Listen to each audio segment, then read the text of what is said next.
This is an excerpt of a webinar by Garrison Dental. Thank you to Garrison Dental for allowing us to post this excerpt. To see the full-length version, please contact www.garrisondental.com. All opinions are those of Straightsmile Solutions.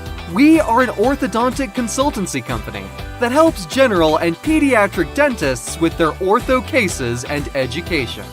For help with a case, please visit www.straightsmilesolutions.com. Now, enjoy the show.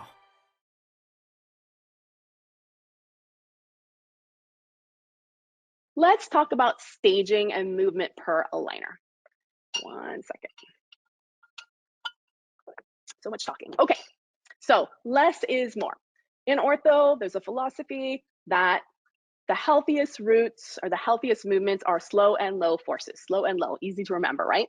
Keep it slow, keep it low. Braces, not slow and low, because we're putting in a wire, we're tightening, they're coming back 6 to 8 weeks later, so the force goes like this. Super, super painful, more tolerable, not painful, probably not doing anything until we get into the next office, next visit, they come in, we tighten them, put a new wire in, tighten them back up, super, super painful because force is going up, right? It's an undulating force. That's actually not healthy, which is why we get way more root resorption in braces than we do with aligners.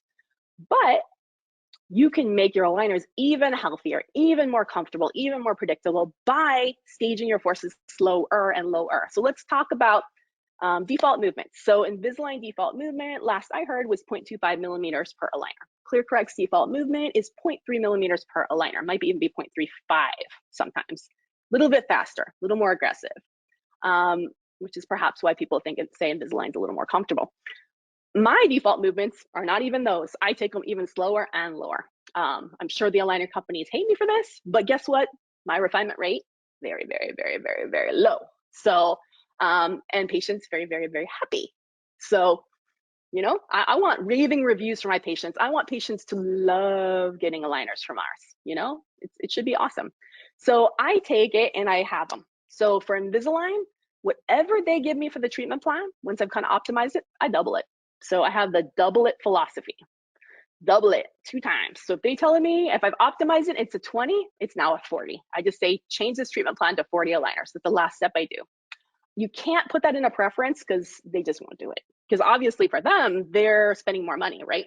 Although you would think they're actually spending less money because you actually have way less or fewer refinements, which actually saves them a ton of money. But I've been pushing Invisalign. A lot of times I make tips or suggestions, and a lot of times they take them.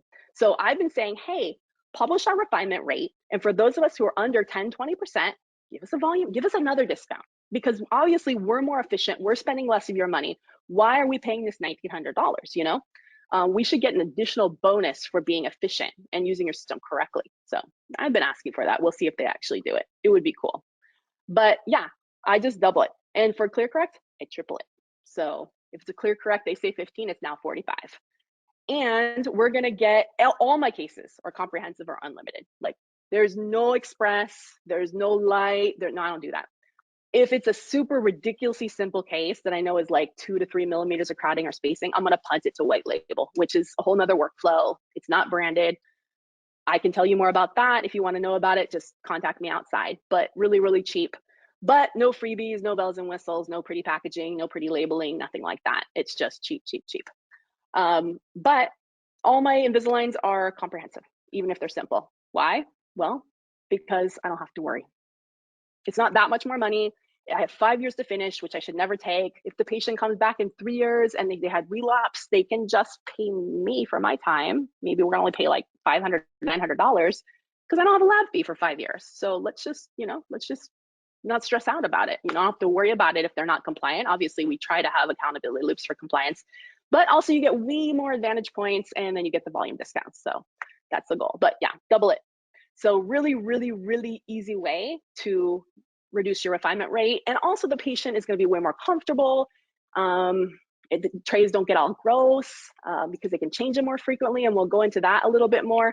And this is just kind of my analogy. You know, we had this amusement park when I was a kid, this zoo, where they had this like lake and it was really shallow. It was only like 8 inches of water, and it had stones that you could walk, and they had ones that were far apart and ones that were really close. And obviously when it was far apart, you're more likely to fall in, which was really fun when you were a kid. But I'd like to think about that with aligners, because the more spread out it is, the more likely I'm gonna fail. So I would rather have them close together. And then the cool thing is, if your patient saves all their old aligners, or at least the last 5 or 10, you probably never have to do refinements, assuming you had a good initial treatment plan, because they can just go back and find the one that fits. Really easy, saves you a ton of time. Again, I kind of told you, this is just my personal opinion. And when I work with doctors in my own consulting practice, that's the first thing I say: stop. Stop the go, stop the light, don't do it. They always end up spending more money. You can't upgrade once you start it. Now, if you have Assist, you can upgrade to comprehensive because it's actually cheaper. You have to throw a big tantrum to get out of Assist, and I highly recommend that. Get all your cases out of Assist. It's a nightmare, in my opinion. But try to do all your cases as comprehensive. You're just gonna be happier.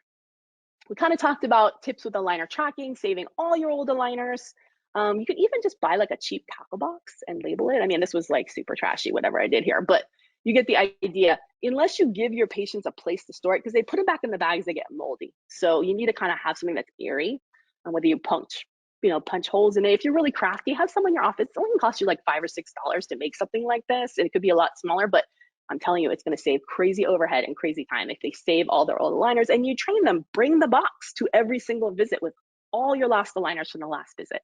And that way, if it's not tracking, we just go back and find the one that is, assuming that we have small little steps and the treatment plan was optimized. Also, you need to understand the basics of tracking. So I told you I'd explain to you my basic scripting. And again, I've got a whole playlist on this. So ping me if you want a copy of the playlist.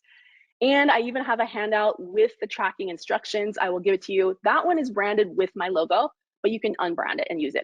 The photos are mine. I don't care if you use them, be my guest. I've had them for like 20 years. But this is my basic scripting, okay? And I think I even have it written here. I'll just read it. So default change from my aligners, assuming you're doing the doublet philosophy or the triplet for ClearCorrect, is every 7 days.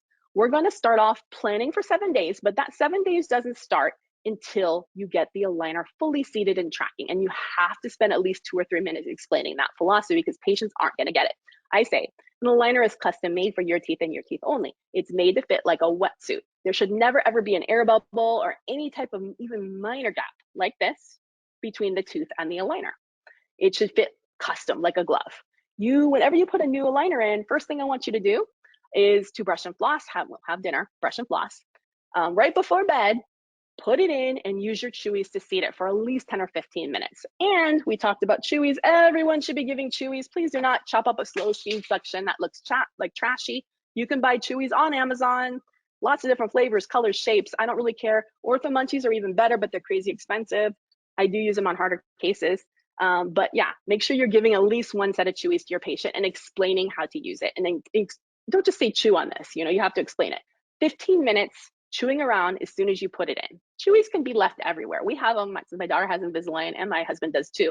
They're all over the house. They're in the car, they're all over the floor. I mean, the cat plays with them. They're chewies, yeah. And you can give 1 set to the patient. It's like a consumable thing. It's like floss. You might give them 1 demo, right, for your dental floss, but then they buy the rest of their floss on Amazon. They can go to Amazon and buy whatever flavor, color, shape they want. I don't care, but I want you to use them, There's also something called Ortho, it's called Movements. Yeah, Movements. It's not chewy, but it's a U-shaped mint that they can suck. It's sugar-free, it has xylitol, and they can bite down on like a chewy, and that's great because it tastes good. So I recommend that as well. We use both of those.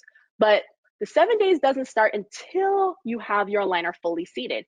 Sometimes, especially if you weren't using the doublet philosophy, if you are, this really is less of a problem. Sometimes it can take a day or 2 to engage it and to get it fully seated. That 7 days doesn't start until it's fully seated. So some weeks you might be wearing it for 9 days. Some weeks you might be wearing it for 10 days. It could be 14 days. It might be 7 days. So, and then I tell them the 7 days starts once it's fully seated. I'm gonna give you, if you can't get it fully seated within 3 days, I don't want you to change to that aligner. You go back to the previous aligner, wear it another week, then try again. If you still can't get it fully seated within the 3 days, I want you to give me a call. We'll do a virtual check-in. And that's a whole nother story. You should definitely be using virtual resources for your check-in. It just ridiculous to have the patients coming in for these changes. It makes zero sense to me. Invisalign has a free virtual app that you can use. It doesn't have any AI, but it works, you know, simple. They have a patient-facing app, a doctor-facing app. I actually have it on my phone. It pings me when cases come in to look at. Really easy. And they kind of came up with that during COVID. There's also other branded companies that are out there. You've got AlignFlow is really great. I think that's the most affordable company that's out there. It's not crazy expensive. Simple, but easy to use. Everything's loaded into one dashboard. You don't have to just use it with Invisalign. It could be any aligner company, any braces case, any functional aligners case. Dental monitoring is kind of more the Ferrari of the options out there. It's crazy expensive. The implementation fee is expensive, but a lot of people like it. And it does have AI. So again, I have tons of videos on all these different options. I don't care which one you use, just use one. You have to do it. And it needs to be HIPAA compliant. Don't be doing this on text messages, because that's not HIPAA compliant. So that's not a good idea. But yeah, I mean, if you get we talked about compliance and accountability loops, you have to create a system. How are you going to do this in your office? Everyone can do it differently. I don't care how you do it, but come up with your own system. Talk to your team, come up with a plan. How are you going to do it? And, you know, I'm taking this basically as a tip out of the direct-to-consumer playbook, right? How do they do things? Well, they've treated 1 million cases in the US alone. So obviously, you know, maybe not everyone's satisfied, but a lot of people are. I've seen a lot of great outcomes. And they use this, you know, virtual tracking and accountability loop. It works. So if it works for them, it can definitely work for your office. We are done. Phew, yay.